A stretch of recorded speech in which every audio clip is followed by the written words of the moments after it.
yaitu cintanya Nabi Muhammad bagi kita umat Rasulullah sallallahu alaihi wasallam. Padahal tema ini sesuatu yang jelas, gak perlu kita pertanyakan, gak perlu kita bahas, sudah terbukti semuanya bahwasanya Nabi Muhammad adalah makhluk Nabi yang paling cinta kepada kita sebagai umat Rasulullah sallallahu alaihi wasallam. Bahkan 2 hari yang lalu sudah saya sampaikan, capek kita buka kitab mencari bab yang membahas khusus tentang kecintaan Nabi Muhammad tuh gak pernah ketemu. Kalau cintanya sahabat sama Nabi kita udah bosan membacanya. Cintanya para aulia wassalihin wal a'immah rasyidin kepada Nabi Muhammad banyak sekali. Tapi bab khusus yang menceritakan kecintaan Nabi Muhammad kepada umatnya itu tidak ada. Karena dari awal kitab sampai akhir semuanya terdapat kecintaan bagi Nabi Muhammad, bagi umatnya Rasulullah sallallahu alaihi wasallam. Ya. Nabi Muhammad ini nabi yang paling agung. Nabi Muhammad pernah ditawarin oleh seorang malaikat, ya, ketika Nabi Muhammad berada di dalam Ka'bah. "Its atani malakun wa qala ya Muhammad rabbuka yukri'uka salam." Ketika Nabi Muhammad berada di dalam Ka'bah, datang malaikat dan menawarkan, mengatakan kepada Nabi Muhammad, "Wahai Muhammad, Allah Subhanahu wa taala memberikan kepadamu salam." Kemudian malaikat ini mengatakan, "In syi'ta takun nabiyan malikan wa in syi'ta takun nabiyan abdan." Wahai Muhammad, kalau engkau mau, Allah akan jadikan engkau nabi sekaligus raja. Dan kalau engkau tidak mau, maka Allah berikan pilihan kedua, yaitu nabi sekaligus hamba biasa. Maka ketika itu malaikat Jibril memberi isyarat kepada Nabi Muhammad dan berkata, "Tawadhu' ya Muhammad, do' ya Muhammad." Kata malaikat Jibril, "Merendahlah engkau ya Muhammad, merendahlah engkau." Kemudian Nabi Muhammad menjawab, "Idzan nabiyan abdan." Kalau begitu saya memilih menjadi nabi sekaligus hamba sahaya bagi Allah Subhanahu wa taala. Nabi ingin merasakan apa yang dirasakan sahabat Nabi Muhammad daripada hidup yang susah. Termasuk di antara mereka adalah sekelompok yang dinamakan Ahlus Sufah. Ahlus Sufah ini sahabat-sahabat Nabi yang mereka semua itu tidak mampu. Bahkan dikatakan pakaian mereka hanya menutup aurat saja, yaitu dari atas pusar hingga ke bawah lutut, hanya itu pakaian mereka. Di antara mereka adalah Sayyidina Abi Hurairah radhiyallahu taala anhu, salah satu sahabat Nabi yang paling banyak meriwayatkan hadis dari Nabi Muhammad sallallahu alaihi wasallam. Karena Ashabus Sufah ini gak punya rumah. Diriwayatkan Ashabus Sufah ini tinggal di pinggiran Masjid Nabawi, di bawah pohon kurma, di situ ada tempat teduh, disitulah Ahlus Sufah tinggal. Belasan orang di antara sahabat Nabi Muhammad sallallahu alaihi wasallam. Sehingga setiap hari, karena rumah Nabi Muhammad di samping masjid, setiap hari mereka bertemu Nabi Muhammad sallallahu alaihi wasallam.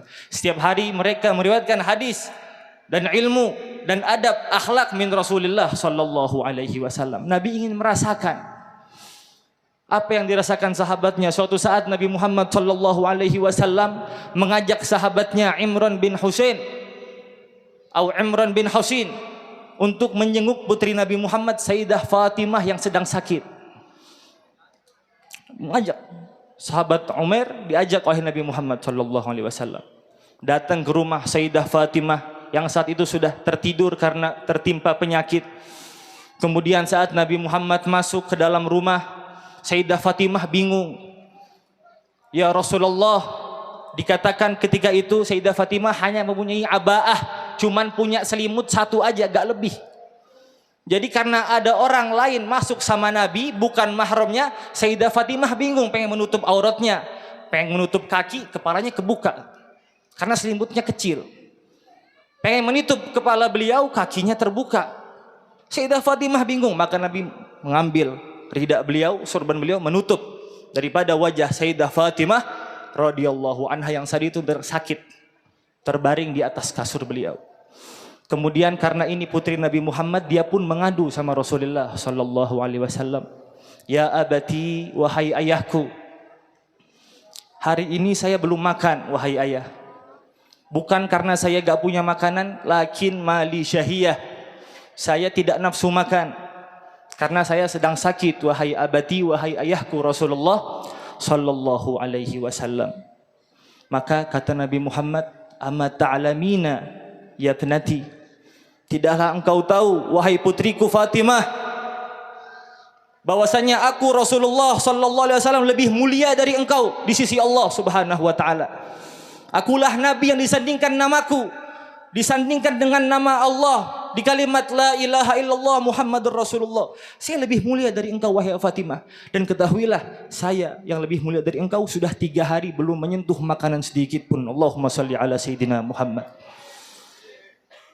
Ketahuilah wahai Fatimah, la in sa'altu rabbi la'utiyanna, kalau saya minta sama Allah Subhanahu wa taala, pasti saya akan diberikan oleh Allah Subhanahu wa taala. Tapi Nabi gak pernah milih seperti itu. Nabi cinta, Nabi ingat, ingin merasakan apa yang dirasakan sahabatnya. Bahkan bukan cuma sahabat yang hidup sama Nabi, kita pun umat Nabi Muhammad yang gak pernah bertemu beliau, belum pernah melihat beliau, tidak hidup bersama beliau, diperhatikan dan dirindukan oleh Nabi Muhammad sallallahu alaihi wasallam. Nabi Muhammad bersabda, hayati khairul lakum wa mamati khairul lakum. Kata Nabi Muhammad, ketahuilah, hidupku baik bagi kalian dan kematianku juga baik bagi kalian. Tu'radu alayya a'malakum, kata Nabi Muhammad, seluruh umatku satu persatu dipaparkan amalnya di hadapan baginda Nabi Muhammad. Fa in wajadtu khairan hamidullah, kata Nabi Muhammad, kalau saya melihat fulan bin fulan akhlaknya bagus, fulan bin fulan salat sunnah, fulan bin fulan salat jamaah, kata Nabi Muhammad, hamidullah alaih, saya pun bersyukur kepada Allah Subhanahu wa taala.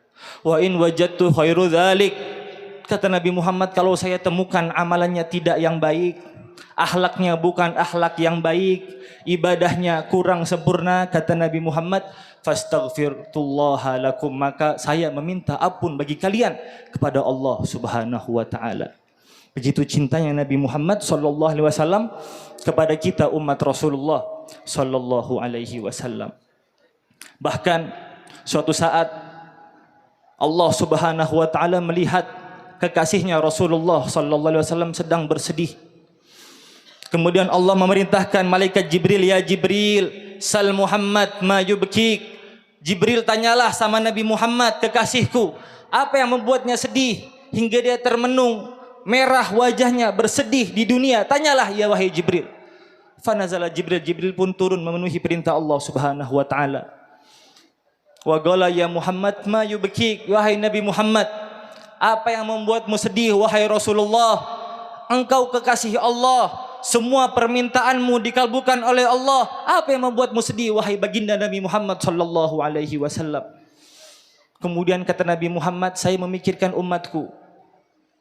Ya, siapa yang dia jadikan panutan, siapa yang dia jadikan sandaran, siapa yang dia ikuti setelah aku meninggal, kata Nabi Muhammad sallallahu alaihi wasallam. Siapa yang menjaga mereka? Kata Rasulullah sallallahu alaihi wasallam, inilah yang membuat saya sedih ya Jibril. Kemudian malaikat Jibril menjawab, amma tardina ya Muhammad rub'u ummatika fil jannah, apakah engkau senang dan ridha wahai Rasulullah jika seperempat umatmu ini dimasukkan surga oleh Allah Subhanahu wa taala? Ya. Kemudian Nabi Muhammad berdiri karena mendengar pesan dari Allah Subhanahu wa taala, berdiri dan mengatakan kepada sahabatnya yang saat itu datang, amma tuhibbun antakuna rub'akum min ahlil jannah, apakah kalian sahabatku semua ingin menjadi seperempat dari penduduk ahlu surga? Fakabbara sahabah, sahabat pun yang saat itu mendengar bertakbir mengucapkan kalimat Allahu Akbar, Allahu Akbar, Allahu Akbar, karena tidak kuat mendengar pesan permintaan Nabi Muhammad kepada Allah Subhanahu wa taala. Nabi pun menambahkan, amma tardin antakunu rubu'ukum wa thuluthukum fil jannah, apakah kalian senang dan ridha jika saya meminta sama Allah sepertiga dari umatku masuk surganya Allah? Sahabat kembali bertakbir, Allahu Akbar ya Rasulullah, Allahu Akbar, alangkah besarnya permintaanmu ini ya Rasulullah. Kemudian kata Nabi Muhammad, amma tardina antakuna thuluthu ahlul jannah min ummati, apakah kalian senang wahai sahabatku, apakah kalian ingin wahai sahabatku jika sepertiga ahlul jannah itu adalah umat Rasulullah sallallahu alaihi wasallam? Sahabat kembali bertakbir karena bahagia sekaligus terharu atas permintaan Nabi Muhammad sallallahu alaihi wasallam. Kemudian Nabi Muhammad mengatakan kepada Jibril, ya Jibril, ahlul jannah mi'ah wa ishruna saffan wa ummati thamanuna minhum. Wahai Jibril, kalau sepertiga ahlul jannah itu umatku, berarti dari 120 sof ahlu surga, 80 sofnya adalah umat Nabi Muhammad sallallahu alaihi wasallam. Faqala Jibril, na'am ya Rasulullah, wala sawfa yu'tika rabbuka fatarda. Apapun yang engkau minta akan dikabulkan oleh Allah Subhanahu wa taala. Maka Nabi pun menjawab, idzan la arda wa wahid ummati finnar. Kalau begitu wahai Jibril, saya tidak ridha, saya tidak senang, saya ingin semua umat saya masuk surganya Allah Subhanahu wa taala. Allahumma shalli ala sayyidina Muhammad.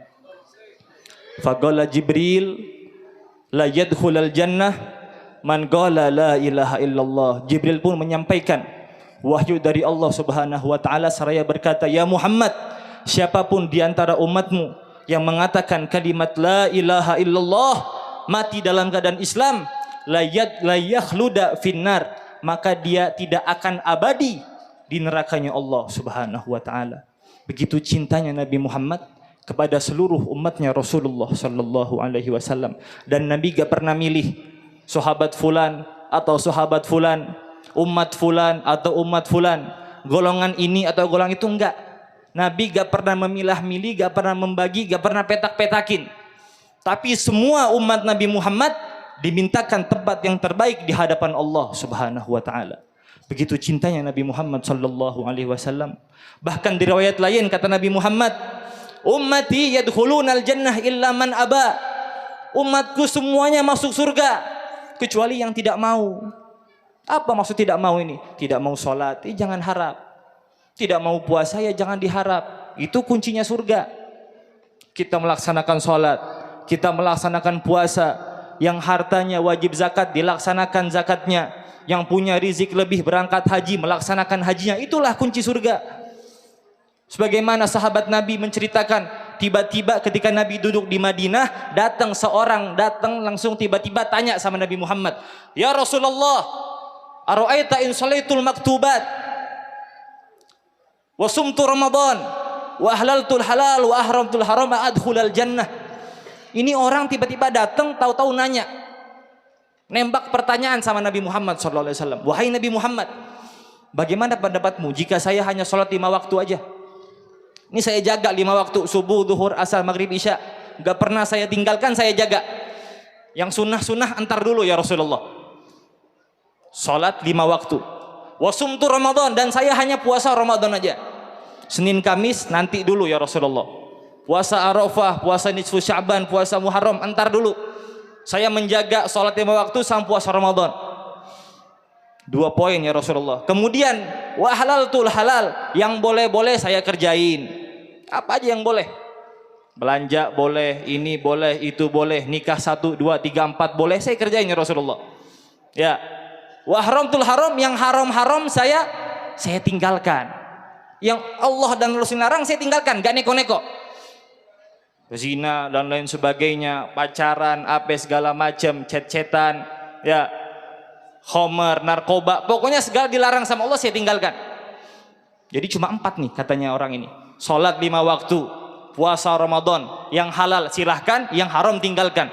A'adkhulal jannah ya Rasulullah. Apakah pantas saya masuk surganya Allah Subhanahu wa taala? Kata Nabi Muhammad, qala na'am. Nabi menjawab, ya, engkau pantas mendapatkan surganya Allah Subhanahu wa taala. Maka dari itu banyak faedah, banyak hikmah, banyak cerita yang dapat kita ambil daripada peringatan Maulid seperti ini. Begitu banyak, selama 40 hari itu kalau antum catat jadi buku semuanya itu. Ya, semua tentang kisah, tauladan, akhlak, ajaran, hikmah Nabi Muhammad jadi. Kalau kita mau tulis sampai kita meninggal sampai kiamat belum habis tentang fadilah Rasulullah sallallahu alaihi wasallam, gak bakal habis. Maka kita praktekkan, intinya itu apa? Yaitu melaksanakan perintah Allah Subhanahu wa taala. Laksanakan. Karena itulah kuncinya surganya Allah Subhanahu. Nabi udah minta sama Allah, dia dimintakan. Antum jangan khawatir, antum sudah dimintakan sama Nabi masuk surga. Tinggal kita nih mau gak masuk. Nabi sudah persilahkan, fadhol antum masuk. Kalau kita gak mau ya gak bakal masuk. Ya, antum baca undangan, hadirlah Maulid Arba'in, di mana-mana tuh undangan antum baca. Kalau antum gak datang, ya gak bakal datang antum.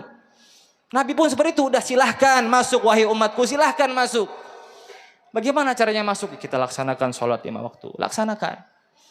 Jangan sholat sunnahnya semangat, ya sholat 5 waktunya ditinggalkan, jangan. Puasa sunnah semangat, puasa Ramadannya ditinggalkan, jangan. Sama kayak orang pakai peci gak pakai sarung. Dah, antum pakai peci gak pakai sarung, bagus atau enggak? Enggak bagus. Lebih mending mana? Lebih mending antum pakai sarung gak pakai peci, masih bagus. Jangan antum sholat sunnah dikerjakan, akhlaknya bagus, masya Allah, semangat hadir maulid, tapi sholat kagak. Puasa Ramadan enggak, jangan. Jangan menjadi umat yang seperti itu. Kita berusaha semuanya untuk mentahqiq, mewujudkan cita-cita Nabi Muhammad, yaitu semua umat Nabi Muhammad masuk surganya Allah Subhanahu wa taala. Mudah-mudahan yang hadir di sini atau yang belum sempat hadir karena udzur atau menyaksikan di layar handphone, semua umat Nabi Muhammad dimasukkan surganya Allah Subhanahu wa taala. Yang hadir di sini mudahan Allah kabulkan hajat-hajatnya. Allah berikan sehat wal afiat zahiran wa batinan. Allah jadikan anak-anak kita anak yang soleh solehah. Suami kita suami yang soleh, istri-istri antum istri yang solehah.